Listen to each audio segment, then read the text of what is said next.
Loneliness. Most people, all of us, feel lonely sometimes, but most of the time it usually lasts a few minutes to a few hours. And this kind of loneliness isn't serious. In fact, it's really quite normal for people. For some people, though, loneliness can last for years. Psychologists are studying this very complex phenomenon, loneliness, in an attempt to better long-term loneliness. And these researchers have come up with or identified three different types of. The first kind of loneliness is a temporary loneliness, and this is really the most common. It usually disappears quickly and doesn't require any special attention.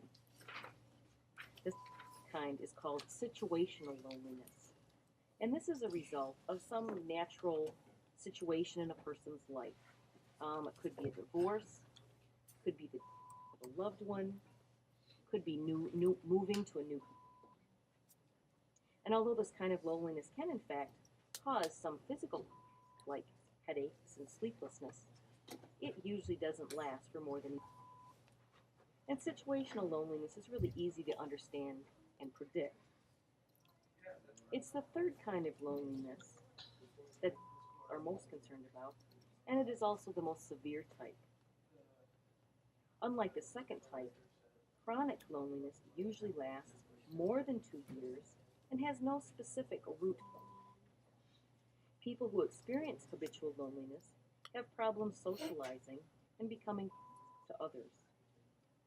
Unfortunately, many chronically lonely people think there's little or nothing they can do to their condition. Psychologists agree that one important factor in loneliness is a person's social contacts, their friends, their family members, their co-workers. We depend on various people for different reasons. For example, our friends give us emotional support. Our parents and teachers give us guidance. And our friends share similar interests and activities. However, psychologists have found that the number of contacts we have is not the only reason for loneliness. It's actually more important how many social contacts we think or expect we should have. In other words, though lonely people may have many social contacts, they sometimes they should have more. They question their own popularity.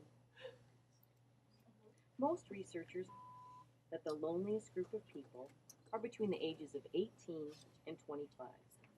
So a group of psychologists decided to study a group of college. They found that more than 50% of the freshmen were situationally at the beginning of the semester due to their new being in a new environment. After the first few months, only 13% were still. These people who were still lonely were typically more and had more fears. They felt very meeting new people, even though they understood that their fear was not.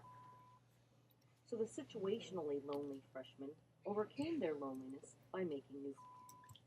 But the chronically lonely remained unhappy because they were to make new friends.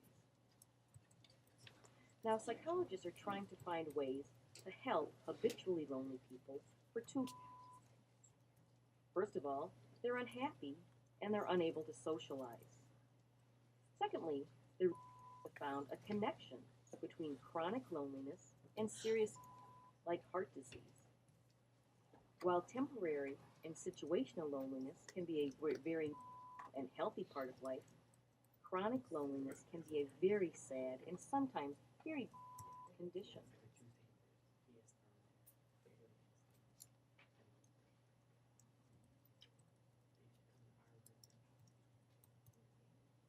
Public education in the United States.